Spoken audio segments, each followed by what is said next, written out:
प्रमुख पठार। प्रमुख पठार की अपने बात करें तो प्रायद्वीपीय पठार का नक्शा अपने देख लेते हैं।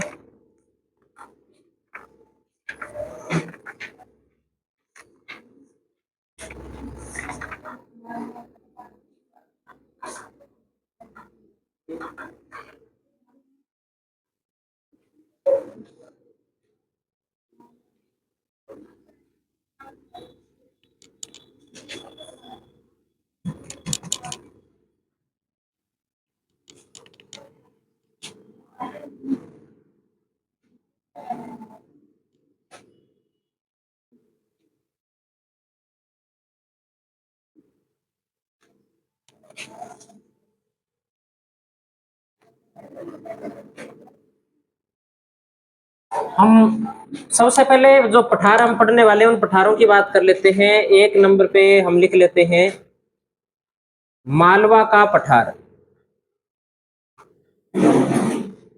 एक नंबर पे कौन सा पठार है? मालवा का पठार। और इस मालवा के पठार का कुछ भाग अपने राजस्थान में पड़ता है। इसे हम या तो हाड़ौती का पठार बोल देते हैं या इसे हम बोल देते हैं मेवाड़ का पठार।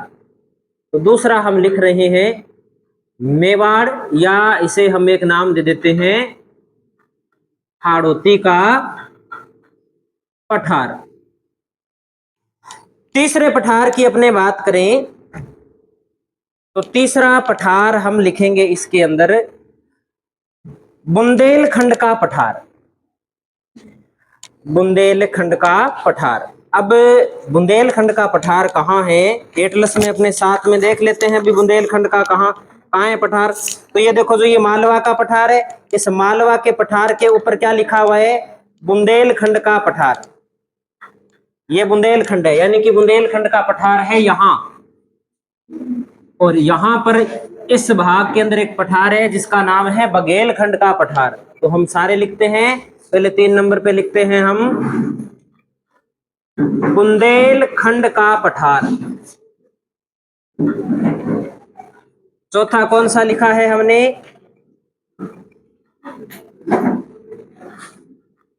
बघेलखंड का पठार।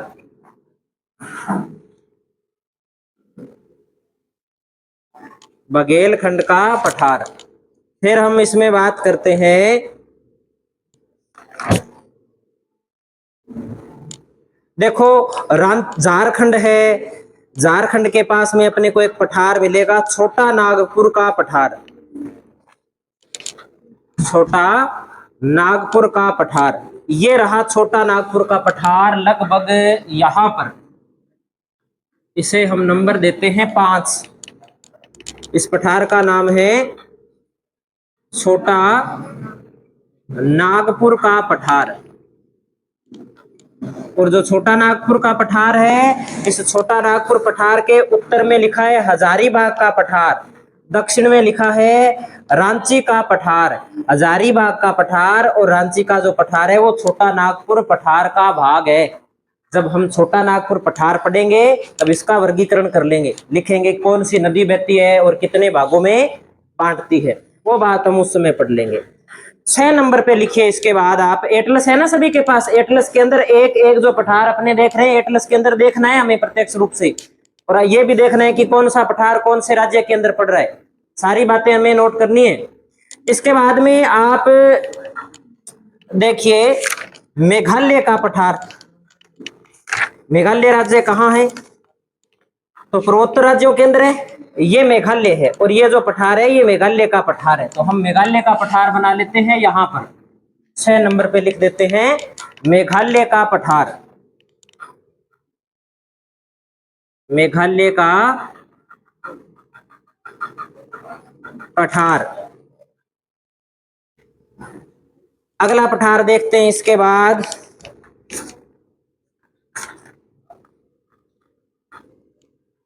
तेलंगाना से, ये जो तेलंगाना है, इस तेलंगाना से ऊपर देखोगे आप तो आपको एक पठार मिलेगा दंडकारण्य पठार। लगभग कहां?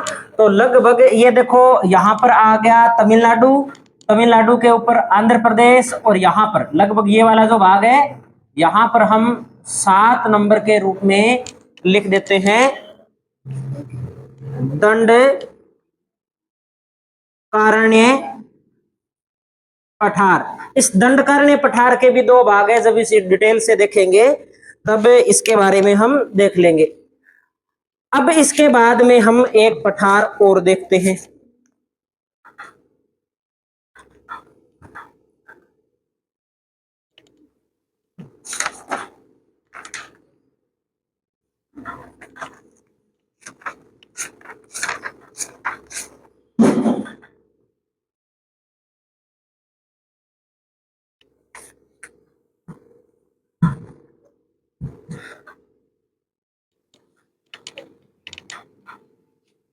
यहां पर एक पठार फैला हुआ है इस प्रकार से। इस पठार को नंबर देते हैं अपने 8। इस पठार का हम नाम नोट करते हैं दक्कन का पठार। दक्कन का पठार।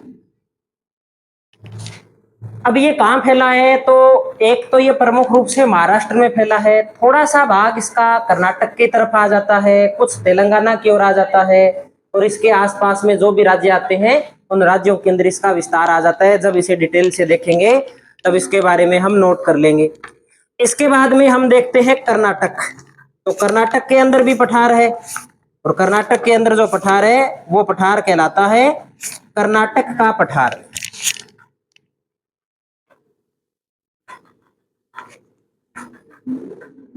ये लिखा पड़ा कर्नाटक का पठार। तो ये यहां पर जो राज्य है, यहां पर ये राज्य कौन सा है, कर्नाटक राज्य है। तो 9 नंबर पे हम लिख देते हैं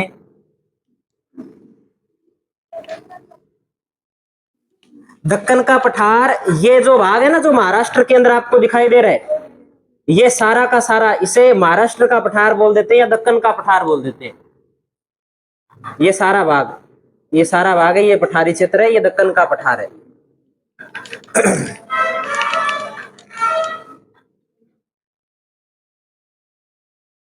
कर्नाटक पठार। और कर्नाटक का जो पठार है, इस कर्नाटक के पठार का थोड़ा सा भाग केरल में भी पड़ता है, जो हम नोट करेंगे इसके बारे में बातें तब हम इसमें देखेंगे। अब 10 नंबर पे हम बात करते हैं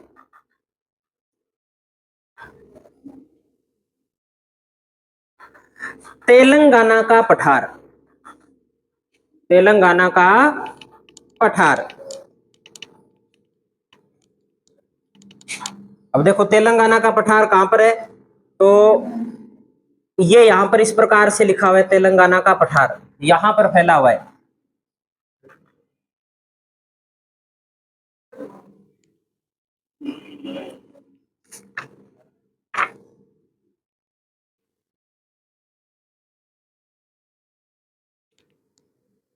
यहां वाला जो भाग है ना इस प्रकार से, यहां पर जो पठार फैला है इसे अपने बोलते हैं तेलंगाना का पठार। इसे हम 10 नंबर दे देते हैं,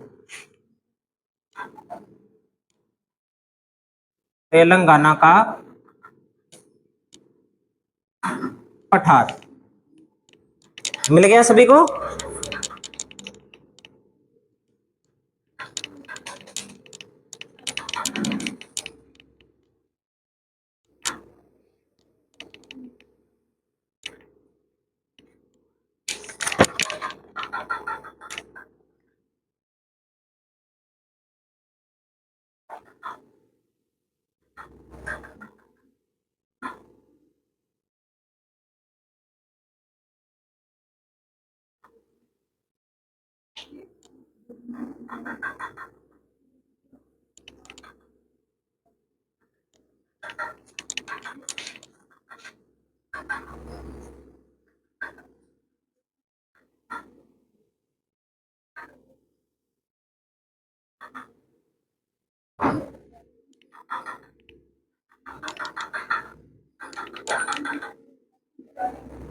नोट कर लिया सभी ने, कर दे साहब।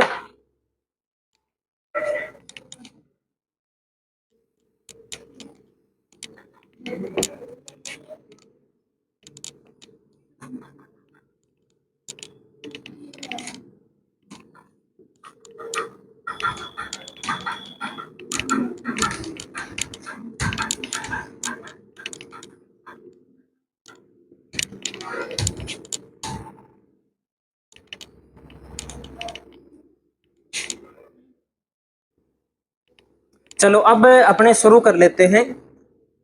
सबसे पहले हम शुरू करते हैं मालवा का पठार। सबसे पहले हम एक नंबर पे हेडिंग लगाते हैं मालवा का पठार।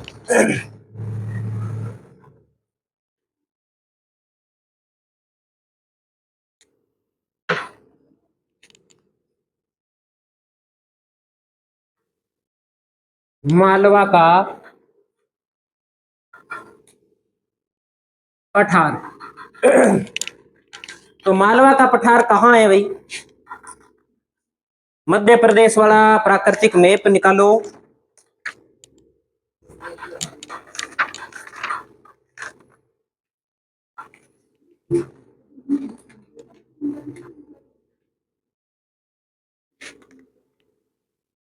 ये वाला जो मैप है, इस मैप में लिखा हुआ है ये मध्य प्रदेश लिखा पड़ा है और लिखा है मालवा का पठार। ये सारा का सारा मालवा का पठार है, जो मध्य प्रदेश, कुछ उत्तर प्रदेश के अंदर फैला है थोड़ा बहुत। ये सारा का सारा यही भाग है, कुछ राजस्थान के अंदर भी आ जाता है। तो लिखते हैं हम इसमें। इसके उत्तर में एक चीज और देखें अपने, कि मालवा के पठार के उत्तर में लिखा हुआ है विंध्यन ढाल। मिला है क्या किसी को? यानी कि यहां पर एक पर्वत श्रृंखला है, इस पर्वत श्रृंखला का नाम है विंध्याचल पर्वत श्रृंखला। और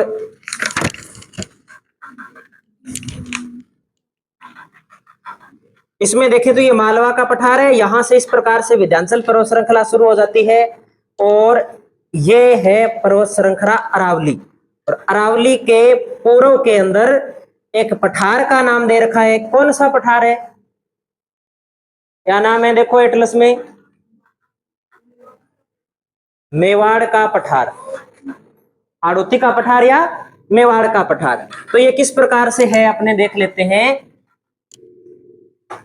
ये है अरावली, ये इस प्रकार से तो क्या फैली हुई है? अरावली। और इस अरावली के पूर्व में इस प्रकार से ये फैला हुआ है मालवा का पठार। और इस मालवा के पठार से यहां से इस प्रकार से एक पर्वत श्रृंखला शुरू होती है, या इसके दक्षिण में भी बता रखी है कहीं। ये देखो यहां पे बता रखी है इस प्रकार से, यहां से इस प्रकार से एक पर्वत श्रृंखला जा रही है, इसका नाम है विंध्याचल पर्वत श्रृंखला। इस प्रकार से है। तो अरावली और विंध्याचल के बीच का जो भाग है वो मालवा का पठार है, और मालवा के पठार का जो अरावली के पास वाला भाग है, ये या तो मेवाड़ का पठार है या इसे क्या बोल देते हैं, हाड़ौती का पठार बोल देते हैं। बिल्कुल ऐसा ही बता रखा है। ये अरावली है, अरावली के पास में क्या है? मेवाड़ का पठार है। अब अगली अपने बात करते हैं, मालवा के पठार का ऊपर वाला जो भाग है, ये वाला भाग है, इस पठार को बोलते हैं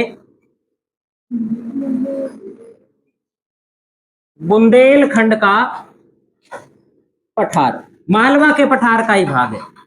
और इसका ये वाला इधर वाला जो भाग है, इसे बोलते हैं बघेलखंड का पठार। और ये जो बीच बीच में बच गया, इसे अपने किस नाम से जानते हैं? तो इसे मालवा के नाम से ही जानते हैं। तो हम इसका नाम दे देते हैं मालवा पठार। हालांकि है तो सारा मालवा का पठार ही, लेकिन अलग अलग क्षेत्र में वहां पर रहने वाले लोगों के अनुसार, वहां जाति के अनुसार उसका नाम इस प्रकार से रखा गया है। तो यहां तक बात समझ में आ गई होगी सभी के। कोई ऐसी बात तो नहीं लग रही जो समझ में नहीं आ रही? एटलस में बिल्कुल जैसा हम पढ़ रहे हैं वैसा का वैसा दिया हुआ है, अपनी तरफ से इसमें कुछ नहीं है। अब हम इसके बारे में कुछ बात लिख लेते हैं। मालवा के पठार में लिखते हैं, यह पठार अरावली व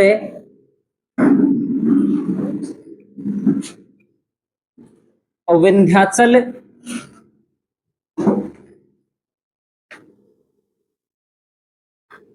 पर्वत श्रृंखला के मध्य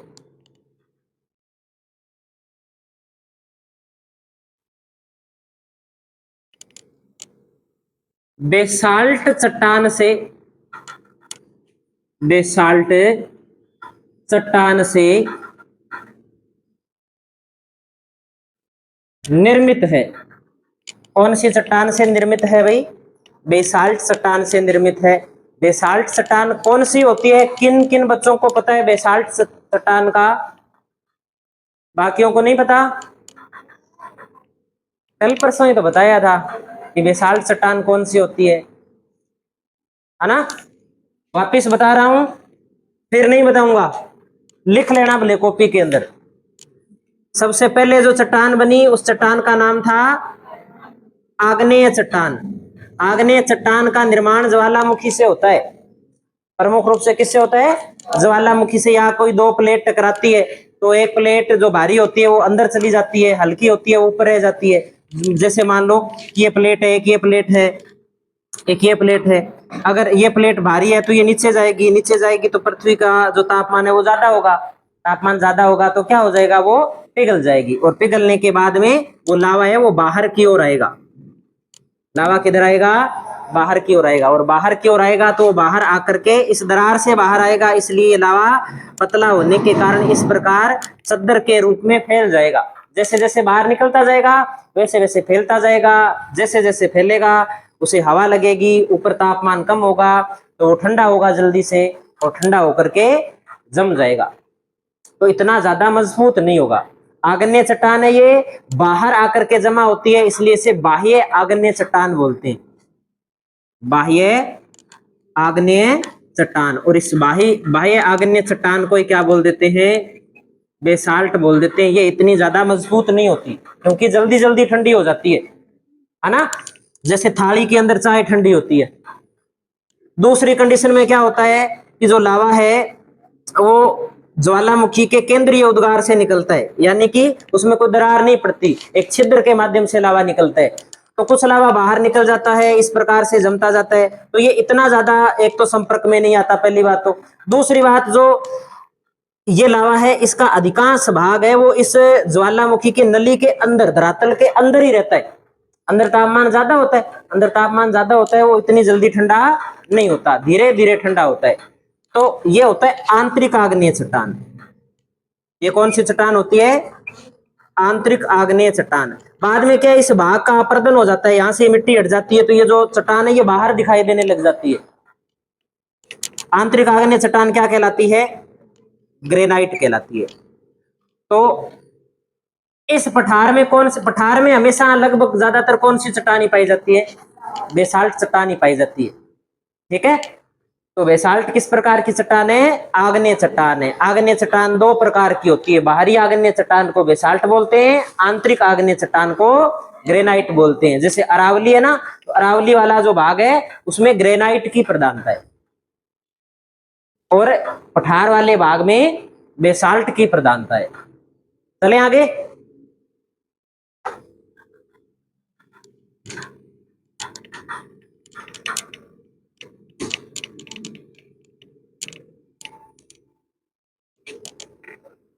दूसरी बात लिखे, मालवा के पठार की मुख्य नदी। मालवा के पठार की मुख्य नदी, मालवा के पठार की मुख्य नदी कौन सी है? चंबल है। तो एक ये बात हम याद रखेंगे, मालवा के पठार की मुख्य नदी चंबल है।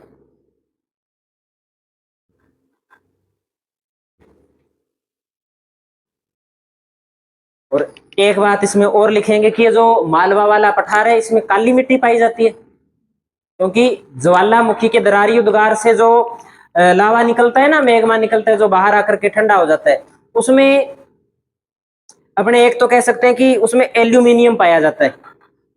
क्या पाया जाता है? एल्यूमिनियम। एक उसके अंदर मैग्नीशियम की भी मात्रा होती है, एक उसमें लोहे की मात्रा होती है, लेकिन लोहे की मात्रा ठीक ठाक होती है। और जो लावा होता है वो लावा जैसे बाहर आकर के जमता है, बाद में वो अपने कहते हैं ना, जैसे कोई चट्टान भुरभुरी हो जाती है, टूटने लग जाती है, उस प्रकार से टूटने के कारण क्या छोटे छोटे कणों के अंदर मिट्टी का निर्माण हो जाता है, और वो मिट्टी कौन सी बनती है? काली मिट्टी बनती है। तो इस पठार में काली मिट्टी पाई जाती है, और लगभग ये पठार समतल है ऊपर से। लेकिन ये जो चंबल नदी बहती है, चंबल नदी यहाँ पर क्या करती है? अपरदन करती है, गहरी गहरी खाइयां बना देती है, घाटियां सी बना देती है।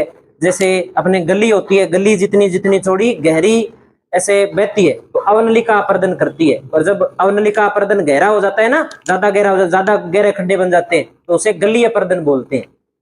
तो गली अपर्दन करती है। प्रश्न आया हुआ है ये, इसे हम नोट कर लेते हैं। तो लिख देंगे कि चंबल नदी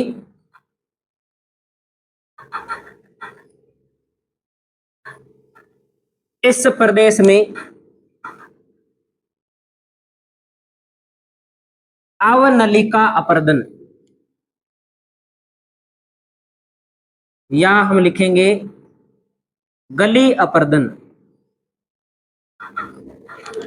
करती है, तथा तथा बिहड़ों का निर्माण करती है, तथा बिहड़ों का निर्माण करती है। अब जब अवनलिका अपर्दन हो जाता है, गलीय अपर्दन हो जाता है, तो कोई भाग ऊंचा कोई भाग नीचा, तो वो भाग असमतल सा हो जाता है, खेती करने के लायक नहीं रहता है। और ऐसे भागों को क्या कहा जाता है? बीहड़ कहा जाता है। तो बीहड़ के लिए कौन सी नदी जानी जाती है? चंबल नदी जानी जाती है। भारत में कौन सा प्रदेश? तो मालवा प्रदेश। राजस्थान में कौन सा क्षेत्र? तो राजस्थान के अंदर कुछ तो हाड़ौती वाला भाग है और कुछ अपने पूर्वी मैदानी वाला भाग है, जहां ये नदी क्या करती है? अपर्दन का कार्य करती है। ये बात हमें इसमें ध्यान रखनी है। अगली बात करते हैं इसमें कि यह मैदान, यह पठार काली मृदा से निर्मित, यह पठार काली मृदा से निर्मित संप्राय समतल, संप्राय का मतलब होता है समतल मैदान है। काली मिट्टी का जो मैदान होता है, काली मिट्टी के मैदान की, या जहां काली मिट्टी पाई जाती है, वहां प्रमुख फसल कौन सी होती है? कपास। कपास अगर नहीं बोते तो दलहन की फसल भी उस क्षेत्र में अच्छी होती है। तो ये हमें एक बात इसमें प्रमुख रूप से ध्यान रखनी है। तो ये हमने जो पठार पढ़ा है, ये कौन सा पठार हो गया? मालवा का पठार। मालवा के पठार का जो भाग राजस्थान में पड़ता है, मेवाड़ या हाड़ौती का पठार कहलाता है। जो मध्य प्रदेश और उत्तर प्रदेश के कुछ भाग में पड़ता है, उत्तर का जो भाग है मालवा के पठार का, वो बुंदेलखंड का पठार कहलाता है। जो भाग पूर्व के अंदर पड़ता है, वो बघेलखंड का पठार कहलाता है। और बाकी जो मध्य प्रदेश के अंदर स्थित है, इसे हम किस नाम से जानते हैं? मालवा के पठार के नाम से जानते हैं। वैसे तो इसको सारे कोई मालवा का पठार कहते हैं। आगे बात समझ में सभी को?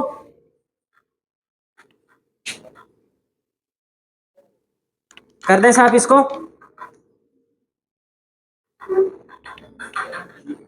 वो बना लिया ना डायग्राम? बनाना है वो बनाओ जल्दी।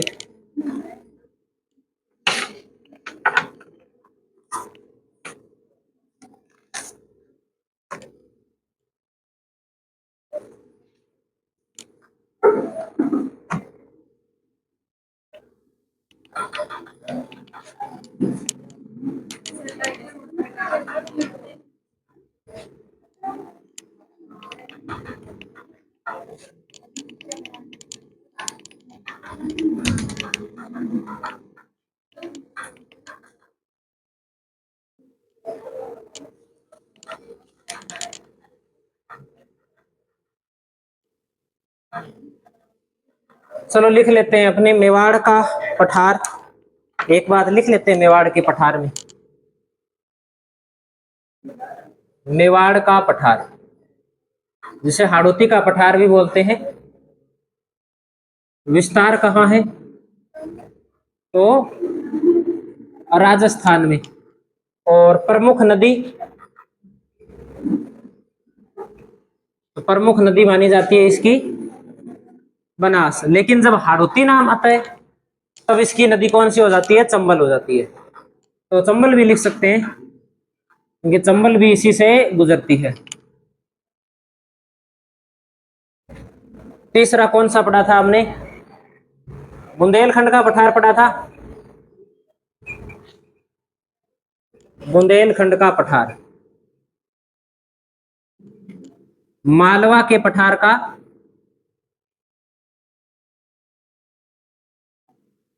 उत्तरी भाग जो एमपी व यूपी में स्थित है, यह बुंदेलखंड का पठार है। और चौथा है बघेलखंड का पठार। बघेलखंड का पठार।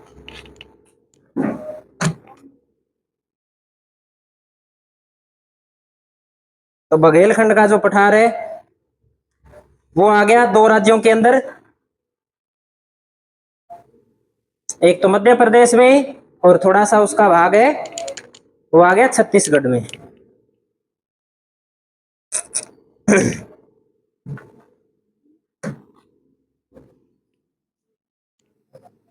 तो लिख देंगे इसमें मालवा के पठार का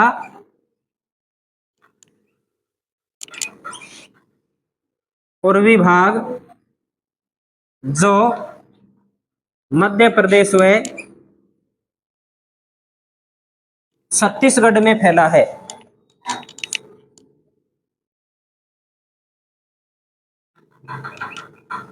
बघेलखंड का पठार कहलाता है।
नोट कर लिया सभी ने? लिखो फिर आगे कौन सा पठार लिखा था हमने? कितने, चार हो गए क्या? पांचवा कौन सा था? छोटा नागपुर का पठार।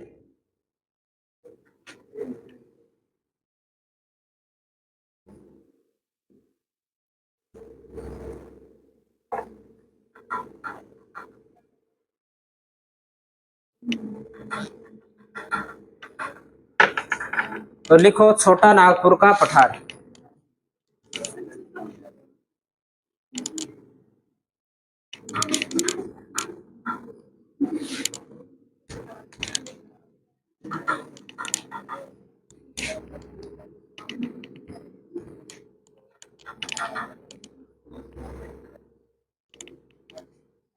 पांच नंबर पे छोटा नागपुर पठार।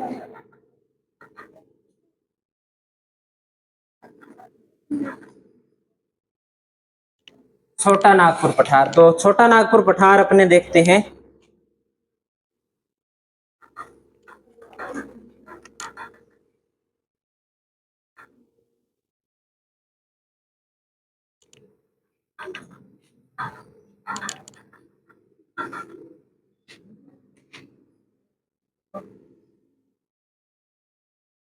इस प्रकार से अपने एक पठार बना लेते हैं। इस पठार का नाम है छोटा नागपुर का पठार। और इस पठार से आप देखोगे तो एक नदी गुजर रही है। इस नदी का नाम है दामोदर नदी। यहां से इस पठार से एक नदी गुजर रही है, इस नदी का नाम क्या है? दामोदर नदी। मिल गई क्या सभी को? नहीं मिली तो देखो, दामोदर नाम आपको मिल जाएगा। दामोदर नदी इस पठार के बीच से गुजर रही है। दामोदर की सहाय के आगे देखोगे तो आप बराकर नदी, पार्शनाथ के पास में देखो, हजारीबाग का जो पठार लिखा हुआ है उसके नीचे देखो पार्शनाथ लिखा हुआ है, और पार्शनाथ के पास में एक नदी दिखा रखी है बराकर, और बराकर आगे जा रही है दामोदर में। तो लगभग किताब है वो आधार क्या मानती है कि दामोदर जो नदी है वो इस पठार से गुजरती है, इस पठार के मध्य से गुजरती है। और इस पठार का जो ऊपरी भाग है, ये कौन सा पठार है? हजारीबाग का पठार। और दक्षिण वाला भाग कौन सा है? रांची का पठार। तो ये वाला भाग कौन सा है? रांची का पठार। और एक और देखो कि ये जो छोटा नागपुर पठार के ऊपर लिखा है झारखंड, उसके ऊपर लिखा है हजारीबाग का पठार। ये आगे थोड़ा सा कलर चेंज होके पीले कलर में हो जाता है, और इसके बिल्कुल पूर्वी भाग पर क्या लिखा है? कौन सी पहाड़ी लिखी है? राजमहल की पहाड़ी। तो कई बार प्रश्न आता है कि जो छोटा नागपुर का पठार है उसकी पूर्वी सीमा कौन सी पहाड़ी निर्धारित करती है? तो राजमहल की पहाड़ी। यहां बनाएंगे राजमहल की पहाड़ी, राजमहल की पहाड़ी कौन सी सीमा पर है? पूर्वी सीमा पर है।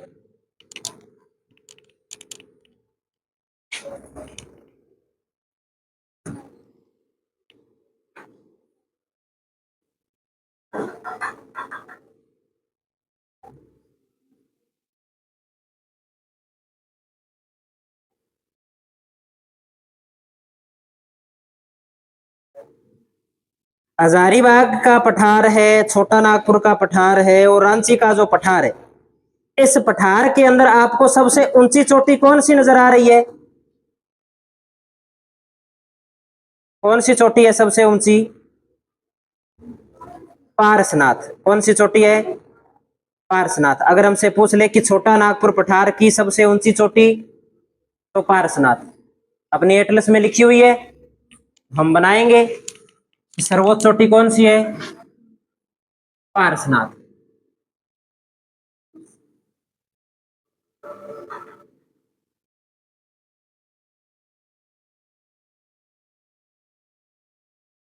पार्शनाथ की ऊंचाई कितनी बता रखी है? 1366 मीटर। तो ये नोट करेंगे हम।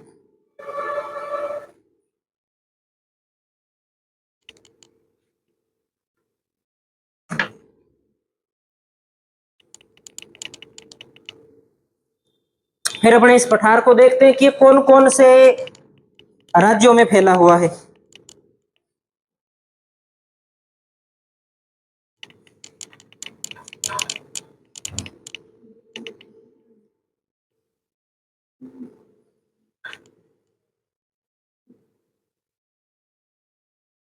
एक तो राज्य है झारखंड। कौन सा राज्य है?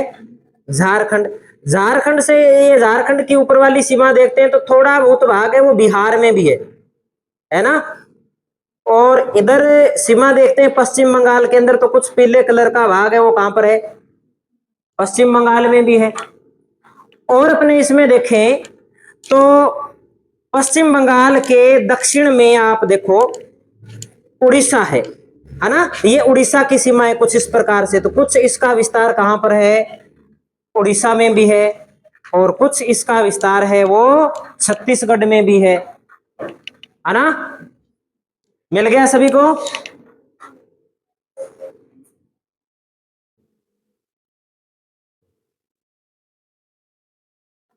तो लिखेंगे विस्तार। विस्तार में लिखेंगे झारखंड, छत्तीसगढ़, दक्षिणी बिहार,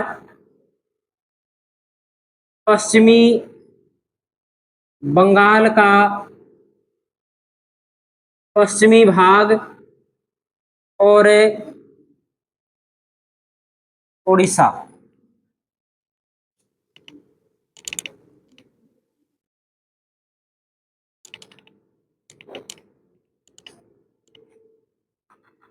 उपनाम क्या है इस क्षेत्र का या छोटा नागपुर के पठार का उपनाम? तो इसे बोलते हैं स्टोर हाउस ऑफ मिनरल्स, खनिजों का भंडार गृह बोलते हैं इसे, खनिजों का भंडार गृह। तो लिख दीजिए उपनाम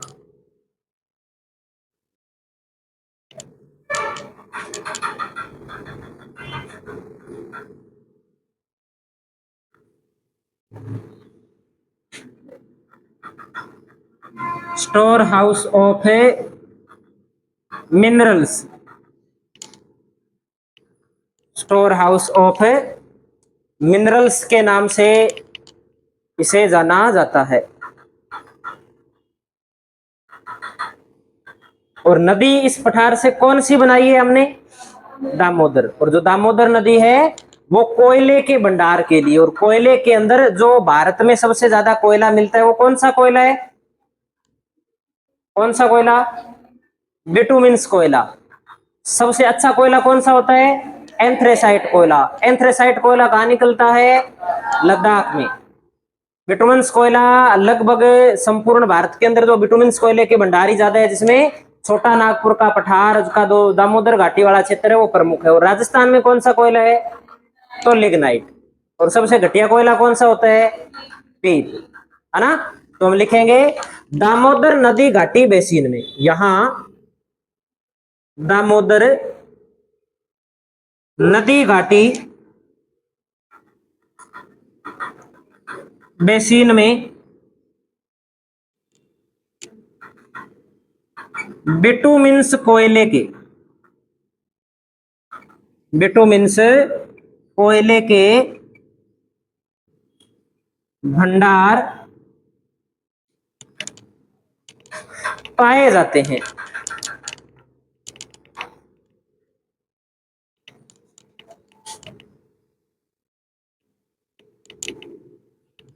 भंडार पाए जाते हैं,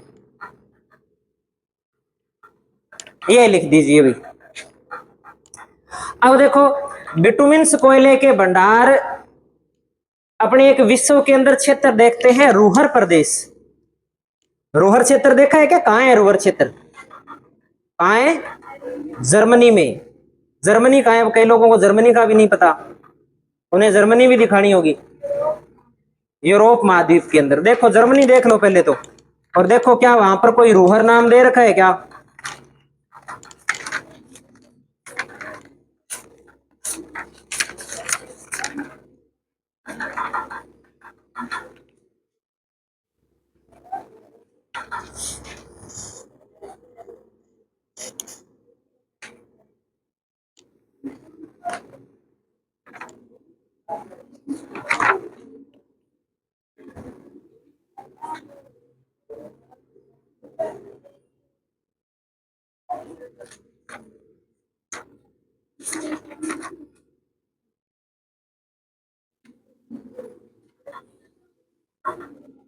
मिला क्या? रोहर या रूर नदी।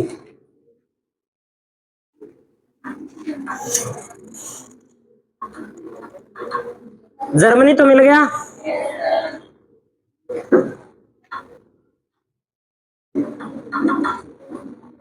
ये आपको मिलेगा जहां जर्मनी लिखा हुआ है ना, जर्मनी मिले, कौन सा मैप निकाल रखा है?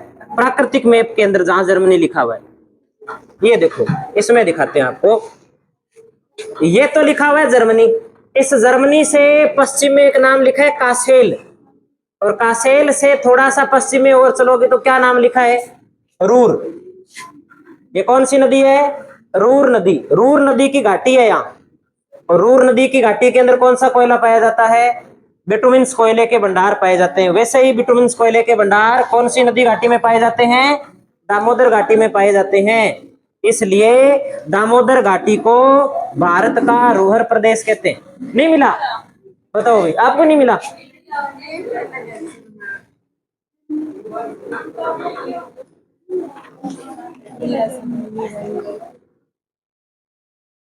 आप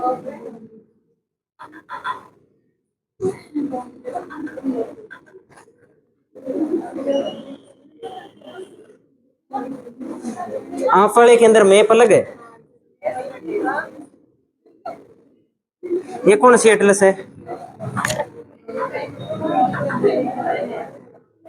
इसमें नहीं दे रखा। चलो मैं उसकी ना फोटो भेज दूंगा। ये मैप ही अलग है थोड़ा।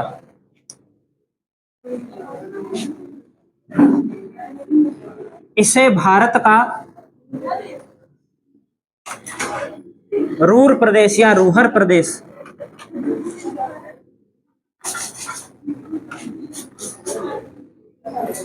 इसे भारत का रूहर प्रदेश कहते हैं। टाइम हो गया क्या आज का, या पड़ा है अभी? ऊपर हो गया, पूरा ही हुआ है।